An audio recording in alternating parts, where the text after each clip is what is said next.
It's been a long time, we should have left you without a dope beat to step two. Okay, so 547. Alright, crew, I have 547 plus people that have my back, and I have neglected you for the last 3 weeks. Some stuff has gone down, and I haven't been too sure about how to process it myself. So I haven't made a video. I have mulled over like what to say and how to say it, and I have procrastinated way too much and played a lot of Pokemon Go while I'm thinking of what to say and how to say it. I couldn't have predicted how any of this would have gone. This is all in reference to my documentary and just my entire journey about what's going on. I kind of thought that it was coming to a close, but it kind of just keeps going.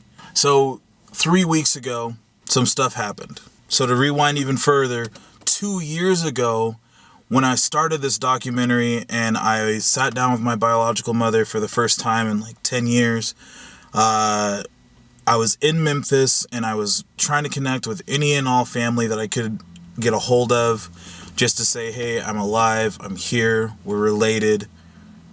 I don't know if you ever thought about meeting me, but it'd be nice to meet you. I reached out to biological cousins, aunts, uncles, even grandparents. I had a grandparent that sent me a letter when I was about 7 years old. It was my grandmother, and she sent me photos of my grandfather and my uncle and her. And I held on to that envelope, and I held on to those pictures since I was 7 years old. And when I was in Memphis for my initial visit, I actually reached out and I searched that address, and I was going to try to make contact. I didn't end up talking to her. I didn't end up meeting her. And I think that the address ended up changing. So I was never able to reach out, but the main focus while I was in Memphis was to speak with my mom, was to reconnect with my mom, and that happened. And that was a really good thing. Never heard anything back from a biological grandparent. But I sent Facebook requests and stuff, and I was just kind of like, maybe they'll talk to me. I don't know. So nothing happened for 2 years. Fast forward to 3 weeks ago, grandmother accepts the friend request. And you can't really send a message unless the person accepts your friend request. So she accepted the friend request, and I typed a message, and I said, hey, I think we're related. Can I talk to you? Would you be willing to talk to me? And she says, how do you think we're related? And I say, I think that you know my biological father. But this is at 9:30 at night. Can I just talk to you over the phone? She's in Memphis. She says she's getting ready to go to bed. Can we talk tomorrow? And I don't like to let momentum slow down. So when this Facebook message got delivered, and when she accepted the friend request, this was all in the span of about an hour. And I felt like there was momentum, and I didn't want to lose it. And I was just like, can I just 10-minute phone call? Please talk to me. This is what happened. Hello? Is this Mrs. Hatton? Oh, hi. It is. Hi, my name's Michael. Unbelievable. Do you know who I am? You're Michael's son. That's right. Unbelievable. So, Wow.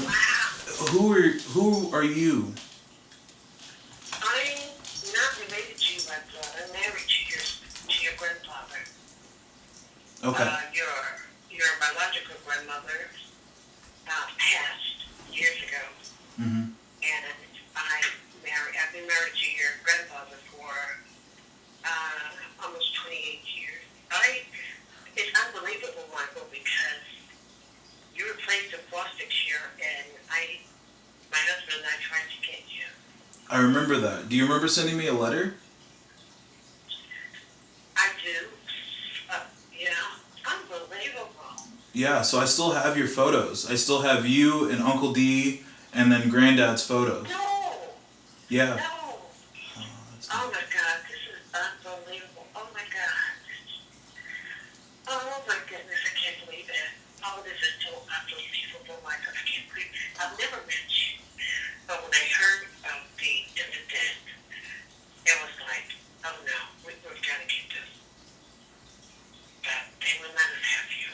So what did you think happened, like, after you had a grandson and then you didn't have a grandson? Like, how did that whole thing transpire of this, like, this guy's going to prison now?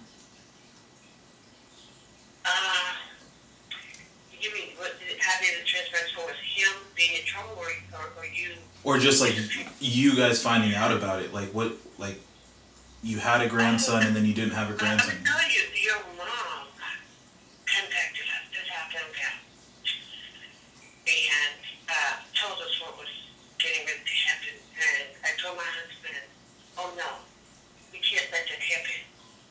We can't let family go somewhere. We may never see them again. You know, we've got to try to get them and raise them. And we began talking to the social workers there. The reason we couldn't get you was just the only reason we couldn't get you. This is so unbelievable. Oh my God. This is unbelievable, my God. I would have never guessed from your last name. I was like, who is this person? And why does he want to be my friend? And you know, you have to be very careful on the internet. Oh my goodness, I'm going to tell you who's going to be excited. All of your uncles and your aunts. Oh my goodness, unbelievable. I can't believe it. I'm glad to hear from you though. I also wondered what happened to you, and man, this is unbelievable. I am so happy to know that everything turned out good. So the initial phone call goes good. It's a good call, and she's happy to hear from me. She says she's going to call me the next day, and she says she's going to call a whole bunch of people, and she's going to wake my grandfather up, and she says she's going to start talking to people about reconnecting with me, and like just telling people that I exist and that they're excited to meet me. So she calls the next day, and the tone is a little bit different, but she says that there's going to be an uncle that reaches out to me and talks to me. But the uncle needs to clarify some things because my biological father had reached out to him and said some things. And then when asked about what was said, she responded this way. But that's why people usually they weren't responsive or receptive. That's why. And when I was when I was going over like not being responsive or receptive, that was only faced towards my biological father. Aside from that, I didn't know about any other biological family, so there's no way for me to gauge whether people are being responsive or receptive because I've never met them. But I mean, aside from biological siblings, like, okay, they didn't know I existed. I mean, there's no reason for me to want to do harm to people that I've never met, and that's definitely not my intention. So I don't know where. I know that, Mike. Yeah. Your dad, that's where it's coming from. That's where it's coming from. I'm telling you where it's coming from. You don't want people to embrace you. I'm telling you this right now. Mm-hmm. I don't care what they want. I mean, they can do what they want to do. But Alex is going to call you. They can do what they want to do, but I'm not going to reject you. And my husband is not going to reject you. Thank you. But Alex, he's going to talk to you. He's going to talk to you because he said that he knows that Michael is crazy. And, you know, he don't believe 100% what Michael says. But see, when you only hear one side, you had no idea that he was feeding this poison to them. You see what I'm saying? Right. So, and he said that, he'll talk to you himself. So just talk to him. Don't mention anything I said or anything. Just whenever he calls you, just talk more. And so that he can see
all, but it's weird that there's a narrative that's out there that I'm not aware of that's trying to paint me in a certain light.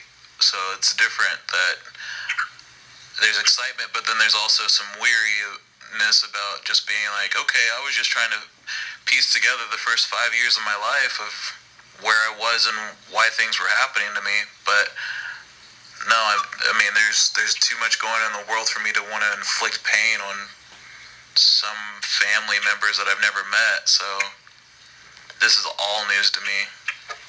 Or anybody for that matter. Or anybody, exactly. Yeah, so, well, that's what I said. Now, I couldn't have predicted how any of this would have gone down, but for somebody that has never met me, to biological family and tell them that I want to do them harm and I want to hurt them, that's, I don't know. That's like, why would I want to hurt people that I've never met in my entire life? And what would be the motivation for me? I mean, that's so far off base. And especially since I prefaced this entire situation with openness and honesty and understanding, I want to know from a biological parent's perspective what they were going through and how they felt while things were happening. So to come out of nowhere and then say that I have a spirit of malice and ill intent towards people that I've never met is just really uncalled for.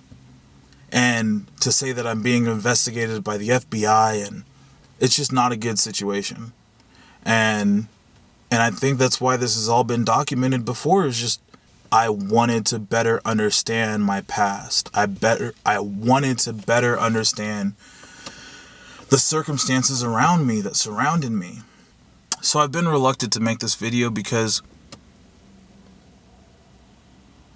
it's been unclear to me like what the actual circumstances are and what is the actual blast radius of this entire situation. Not only the situation, but how does this tie into the actual story, or does this tie into the actual story of circumstance at all?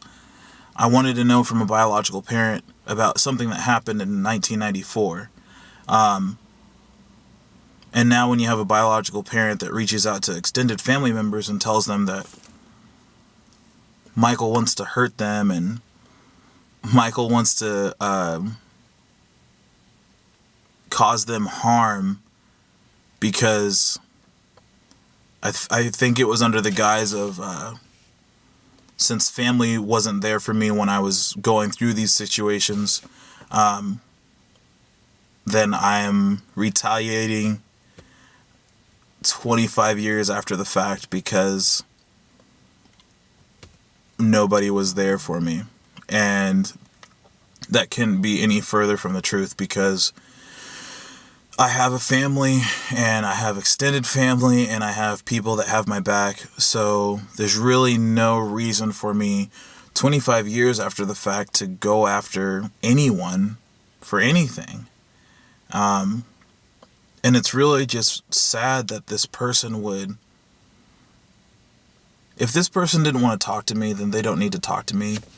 But to go and try to muddy the waters for anybody else that I might want to talk to, it's just really unfortunate, because it's just not, it's not fair to everybody that's involved. If this person doesn't want to talk to me and acknowledge me, then that's okay. And I understand that they signed away parental rights years ago. But there's an entire side of the family that always wondered about me. And it was very refreshing to know that I had grandparents that stood up for me and fought for me, and that wanted to adopt me and wanted me in their home, but certain circumstances just didn't allow it. So I never felt like I was abandoned or alone, but it's good to know even 20 years after the fact that, yeah, we still think about you and we hope that you're doing well. And so it really, like, it was good to know that. And in the same breath, it's kind of a kick in the pants where I can reach out to some family, but I can't reach out to all family. I'm welcome in Memphis with some family, but not everybody wants to see me because they think that I want to kill them, or that I'm still upset about something that happened 25 years ago and I never let it go. And almost like a manifesto situation of, yeah, this has been my plan all along, which is not true. So it's just really like, this is why I've been reluctant to even talk about it, because I'm just kind of like, it doesn't make any sense at all. And to elevate things to such a level of, not even that like I hate them or I don't like them or something, but to elevate things to be all like, Michael might look for you and he wants to kill you. And just to be like, okay, like, not even I'm gonna cause mischief or something, but to be like, meet you, kill you. Also investigated by the FBI. Like, that doesn't make any sense at all. And I'm happy that I have a grandmother and a grandfather that know that's not in my heart, and to know that I'm not that kind of person, and to know better. But it's really sad that there's some parts of my extended family that actually believe some of this stuff. And given those circumstances, they don't want to talk to me. It might not factor into the big picture, but it still stings, where it's just like, okay, so after 25 years, you still want to like hash this out and go rounds. And I've been like hesitant to talk about this because it would be easy for me to become very frustrated, and it would be very easy for me to come really angry and really just like, I don't know, like vengeful, because it's just like, okay, like, if this is the path that you want to take, then that's the path that you can take. That's not me, and that's not part of the path. That's not part of my path. If this person's intention was to derail my entire project, and I mean, they haven't succeeded because I'm still here, but it's still like, what is going on? Like, what kind of curveball is this, and who could have seen any of this coming? I definitely did not see this coming. If you would have told me 2 years ago that, by the way, you might be accused of being a murderer, or you might be accused of causing people harm, I would have said, yeah, right. But I mean, I guess there's a reason why people don't open these doors and walk down these paths, because it's not easy. It's not easy to ask these questions, and it's not easy to find these people. And if it were easy, then everybody would do it. And if it were easy, then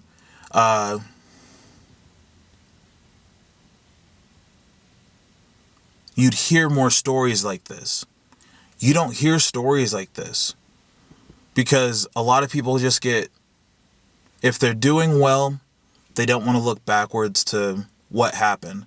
And I respect that, because sometimes you don't want to look back. You just want to continue to move forward, and whatever happened 20 years ago doesn't affect you now. But I felt in my life having the full picture would be a benefit. Having the full picture would help inspire others to track down their story, and to know their truth, and to speak their truth, and to be comfortable with who they are. Rather than accounting for years, rather than being in circumstances where they can't account for years of their entire life, finding that out not for a scrapbook, but finding it out for themselves. There's certain circumstances that I don't even know about. I don't know how I was as a baby. I don't know how I was. I don't have pictures of when I was a baby. I don't have pictures of me with family, because those weren't my circumstances.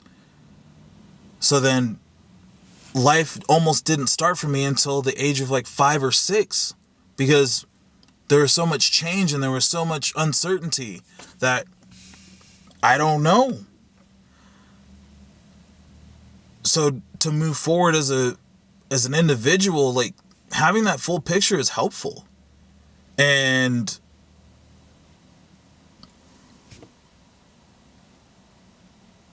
if I can provide some inspiration or some hope for somebody else going through the same circumstances, then it's worth it.